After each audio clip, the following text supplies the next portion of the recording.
friends, to episode 10 of The Empty Rooms of Gorski Manor. We hope you are enjoying the manor and the special mysteries shared for those who wish to know. We also hope Feather shared a lovely word just for you at the end of episode 9. This word will be very helpful throughout this year for you. Discovery, magic, understanding, mystery, and joy is there for you as you work with it.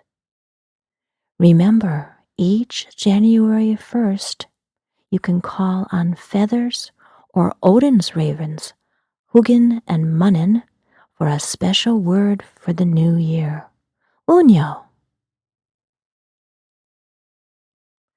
Our journey continues with the exploration of Gorski Manor, along with the search for the meaning of the 12 rabbit clock spell and the deep and old mystery of Harry Gorski.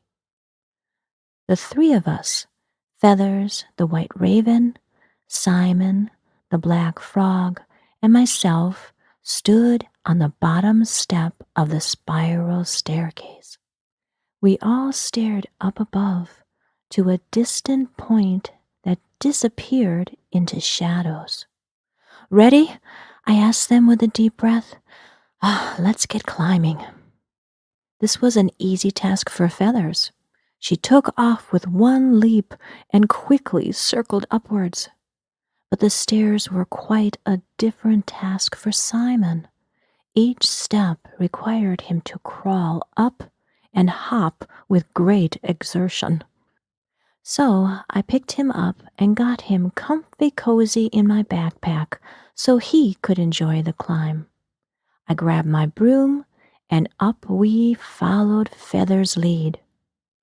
Time seemed to stand still within the manor. I wasn't sure if it was day or night, but I felt full of energy from our task of releasing the lady ghost of so many sorrowful years from these very stairs, and our discovery of clock number 1 for Rabbit's spell. I snapped a photo of the stairs as evidence of what we had accomplished, the spiral clock. Up and up we went, passing a few bridges attached to the spiral stairs. They seemed to be leading to wooden doors on several floors. Still, we climbed higher and higher. I started to feel that wobble in my thighs and my knees. We were oh so very high. I know my limits on how high I can go comfortably. Feathers soon returned to us and confirmed we were almost to the top. So strange, really, as when I look up, I don't feel we have made much headway at all. But I am so glad to hear that we are almost there. With a few more turns, we arrived at the top. The wooden stairs leveled off into a landing and extended through a very ornately carved archway. We walked through it, reveling at the beautiful carvings in the wood, leaves and branches, roots and blossoms, and odd, intricate faces, there but not there, changing and hiding within the carvings. The faces had a childlike impression to them, those that I could catch a glimpse of. All this adorned the archway. And inside, oh my, a huge circle room greeted me. Vaulted ceiling of wooden beams, walls of gray stucco, and tall black sash windows circled the room at equal intervals. A huge fireplace of stone and wood occupied one side, and a large 4-poster bed was pushed against the wall on the other. Is this the tower room? I asked Feathers and Simon eagerly. We all walked into the room and to a window to look out. Yes, we were perched high above the manor. We went from one window to the next, and each direction confirmed that we were in the tower. But sadly, the room was only lit by the light of the ancient moon in the night sky. It was casting long, sharp shadows over the floor from each window. I stood for a moment looking at the moon, breathing in her comfort and strength. She is my oldest companion. I placed my hands over my heart and could feel her energy flowing into me.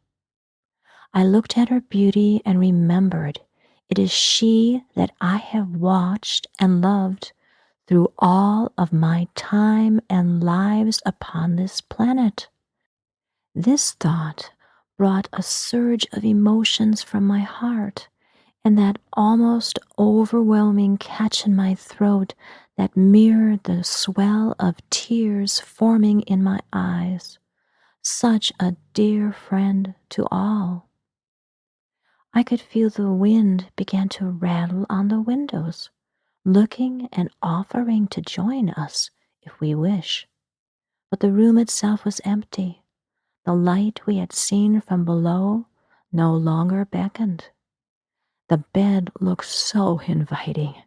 My heart suddenly felt heavy and disappointed in this room. I felt drawn to the bed and the need to sit down for a moment to think. Simon hopped out of my backpack and Feathers landed on the bedpost. The bed was so very soft. I was quickly overcome and so very tired. I laid back upon the fluffy pillows and said, "Let's just take a little nap. I need to rest my eyes, just a few moments." I let out a big yawn as I lay down. Simon came and snuggled in next to me, and we all fell asleep in the blink of an eye. As we slumbered, energies began to stir within these walls. Creaks and scratchings quietly sounded as things began to move within. The latches of each window turned on their own, letting the night winds gently enter the room. Tiny lights of amber flashed and flickered from each of the cardinal directions. I found myself in Slumberland, that in-between place, not dreamland, but somewhere close. Everything moves as if in slow motion here, this realm being a place that is lower than the energies of my earthly plane. Dreamland calls one upwards. Slumberland calls one down. I sat upon the bed, still in this tower. On each bedpost I was surprised to see my protection dragons. Each guards me during dreaming times. But they were also fast asleep. I was in this realm alone. I sat up and moved off the bed and walked to the room's center. I looked back to the bed and there I lay, still sleeping peacefully with Simon and Feathers. I looked around the room in that uncomfortable slow motion, amazed by the gentle twinkling of those amber sparkles that drew my attention to each of the 4 directions. I could feel a gentle wind greet me from each. The wooden ceiling was gone and no longer stood as a barrier between this room and the universe above. I thought how strange. The lower realm of Slumberland is sending its focus from this room up to the heavens. I turned to the north and saw Northry, the forever wind and giant guardian dwarf that holds up that corner of the sky. The moon rested high above me, full and round, watching with interest. I felt called to welcome the wind and dwarf of the south, Sudri, the burning wind. And then I turned to the east, Austri, the morning dew wind, and finally west, Vestri, the evening star wind. Within these lovely greetings, a circle was cast. I felt an excitement for the magic flowing from each direction. I turned one more time Withershins with eyes closed. I waited for the nudge, that telling me for which direction to stop. When I opened my eyes, I was facing the great fireplace, holding space in the west.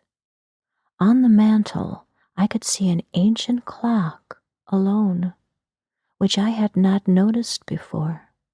Its shape was more like a star than a round face of a common clock. I could see this clock was not common at all, actually impressively uncommon. But as I stared with interest, I could see no movement within its hands. The gentle winds became stronger and stronger. I looked to the dwarves for understanding, but their black forms dissolved into hundreds of crows and ravens. With ear-bursting cries, they all flew towards me, combining with the four winds, spiraling down to me and into my heart, until my essence could no longer resist, and I let myself be lifted up and into the clock. My perspective immediately transformed. The great fireplace burst into a roaring blaze. I looked down through the eyes of the clock, or should I say, through the eyes of me.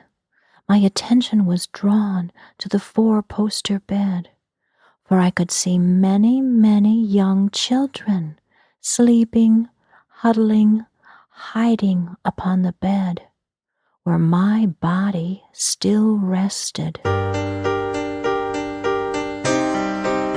I saw that face in the clock. It would no longer keep time. The eyes watched me as I them.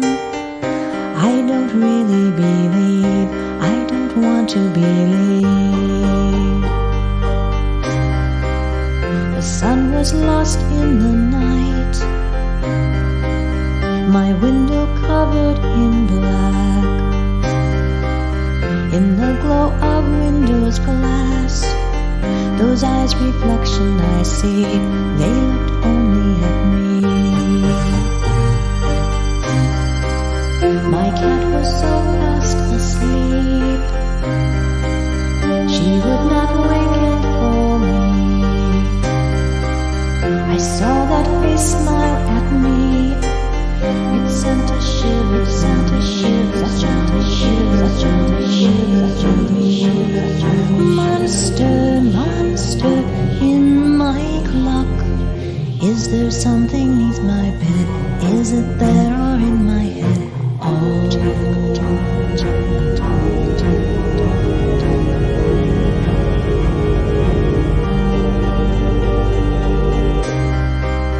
The night was quiet and still.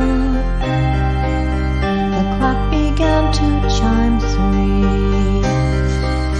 The night owl joined in the song. Those eyes beckoned to me. Oh, now why should this be? Monster, monster in the corner of my eye. Do you live just in my head? Are you fun or are you dread? Oh.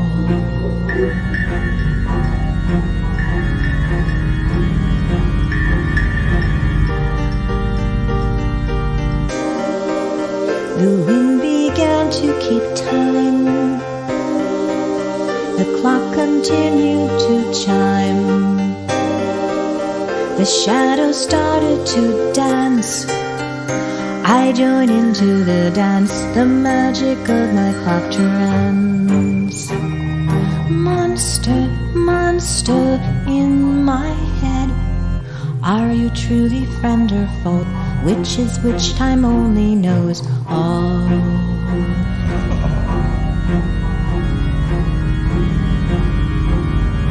do I only know?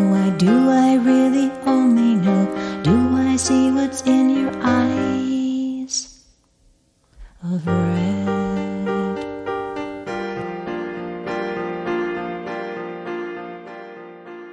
I watched as each child awakened, fright upon their little faces, looking and searching for what was scaring them. Some looked under the bed, some looked to the black windows and saw red eyes watching there. Some pulled the covers up to their noses, eyes darting at each creak that found their ears. I could hear their whimpering, little voices calling into the darkness for help. And yet, finally, each set of little eyes settled their frightened attention on the clock who I have become, all looking directly into my eyes. I think they can see me. I could feel a great overwhelm of dread at this locking of our eyes, a strong thread that once attached would never let go. Am I, the monster in the clock, the monster that haunts their innocent dreams? I could see the 4 dwarves emerge from the solid walls, each holding a golden bone. Upon their faces I could see displeasure at this calling. The amber sparkles grew and combined together quickly into one thread that flowed into the center of the room. Each thread connected together, weaving into the soul of this room. Disruption, sadness, confusion, indecision, bewilderment. Each direction formed one of the 4 strokes of the rune Hagalaz. It hung in the air for a brief moment, then abruptly fell down upon the wooden floor with an odd splat, where it continued to glow amber and started to spin slowly like a clock, stopping at each hour. 12, 11, 10, burning the Hagalaz rune each time into the floor. 9, 8, 7, tick-tock, Hagalaz after Hagalaz. 6, 5, creating a maze of threads. 4, that surged and groaned into an intricate web. 3, 2, 1. The most amazing weaving of this room came into life before me, burning deep within the floorboards.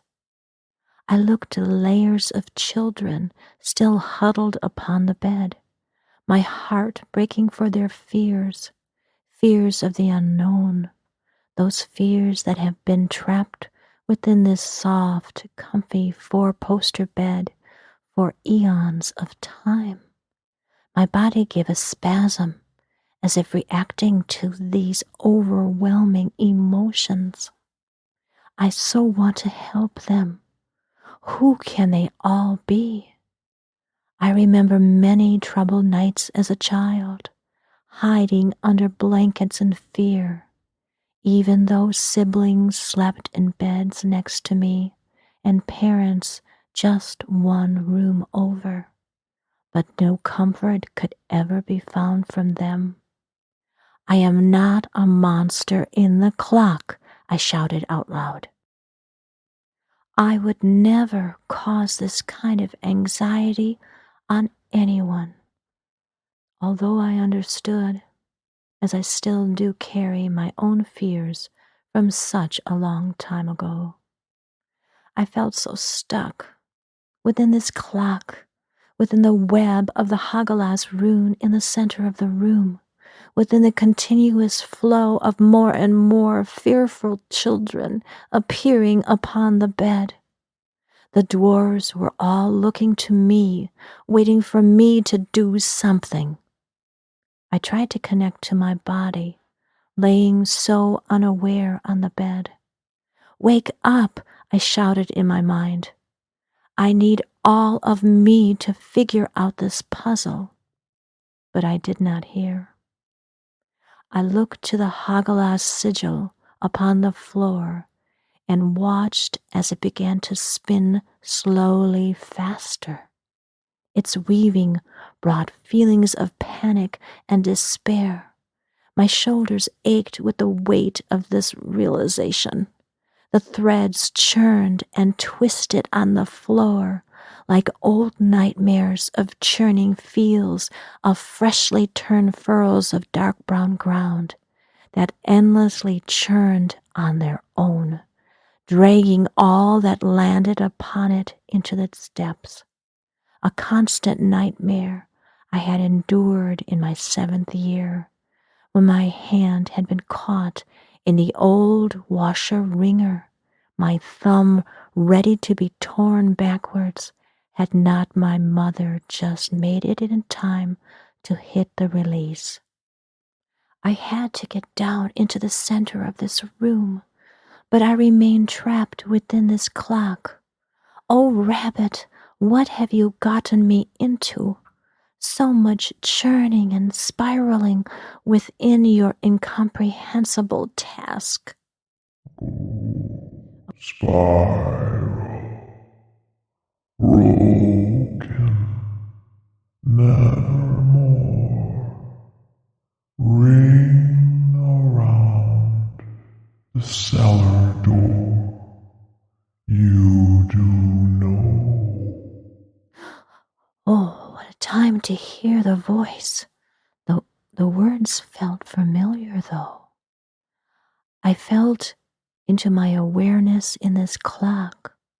I tried to create some movement, but the clock remained still.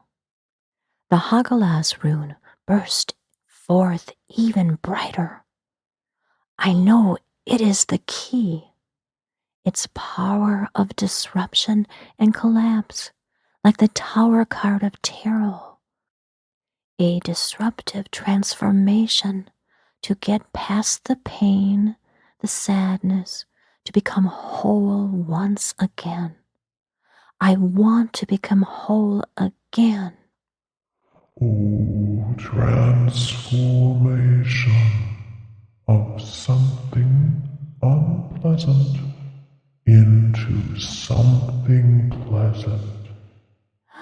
And then I knew my greatest gift is Galdra, song and chant. I began to sing.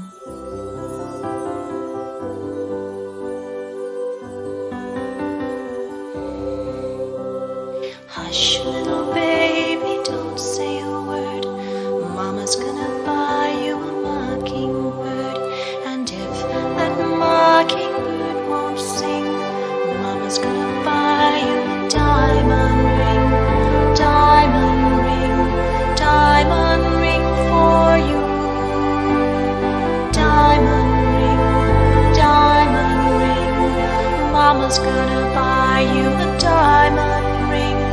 Diamond ring for you. Diamond ring for you, just for you.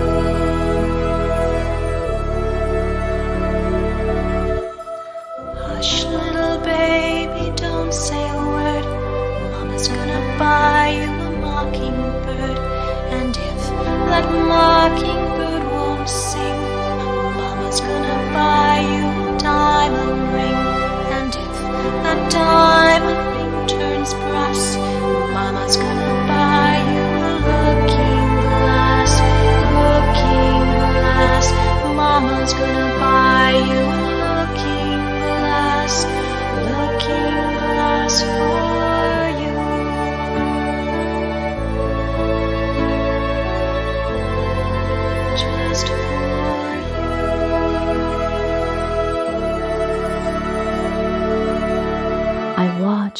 as one by one each child stopped to listen.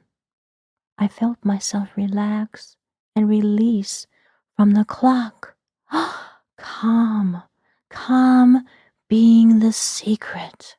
Quickly, I ran over to the bed and took each child in my arms, rocking them back to a safe, soothing sleep. Before I released each child, I found I had a little diamond ring within my palm. I looked to the dwarves, and they smiled knowingly. They have created magical rings to break this spell. One by one, I rocked each child, rocked them once again to sleep. I placed a little Slumberland diamond ring upon their finger. So many children. I don't know how long I spent here in this room of Slumberland, but it was a task I will always cherish and would gladly do again.